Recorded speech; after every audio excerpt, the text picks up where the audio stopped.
Sajak Seonggok Jagung karya W.S. Rendra. Seonggok jagung di kamar dan seorang pemuda yang kurang sekolahan memandang jagung itu. Sang pemuda lihat padang, ia melihat petani, ia melihat panen. Dan suatu hari subuh, para wanita dengan gendongan pergi ke pasar. Dan ia juga melihat suatu pagi hari di dekat sumur, gadis-gadis bercanda sambil menumbuk jagung menjadi maizena.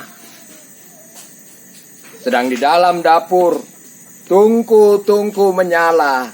Di dalam udara yang murni tercium bau kue jagung. Seonggok jagung dan seorang pemuda. Ia siap menggarap jagung dan melihat kemungkinan otak dan tangan siap bekerja. Tetapi ini seonggok jagung di kamar dan seorang pemuda tamat SMA, tak ada uang, tak bisa menjadi mahasiswa.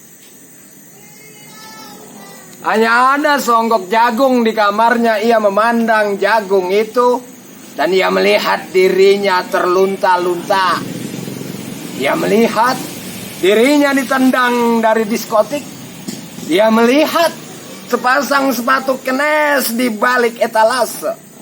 Ia melihat saingannya naik sepeda motor. Ia melihat nomor-nomor lotre.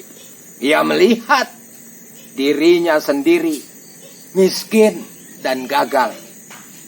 Seonggok jagung di kamar tidak menyangkut pada akal, tidak akan menolongnya.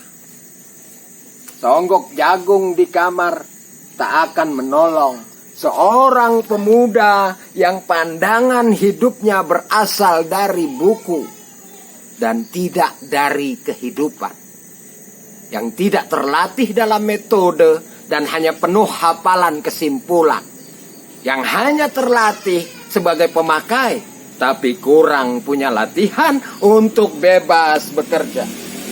Pendidikannya telah memisahkannya dari kehidupan. Aku bertanya, apakah gunanya pendidikan bila hanya akan membuat seseorang menjadi asing di tengah kenyataan persoalan keadaannya?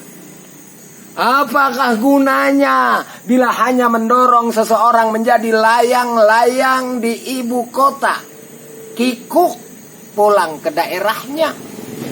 Apakah gunanya seseorang belajar filsafat, sastra, teknologi, kedokteran, atau apa saja bila pada akhirnya ketika ia pulang ke daerahnya lalu berkata, di sini aku merasa asing dan sepi.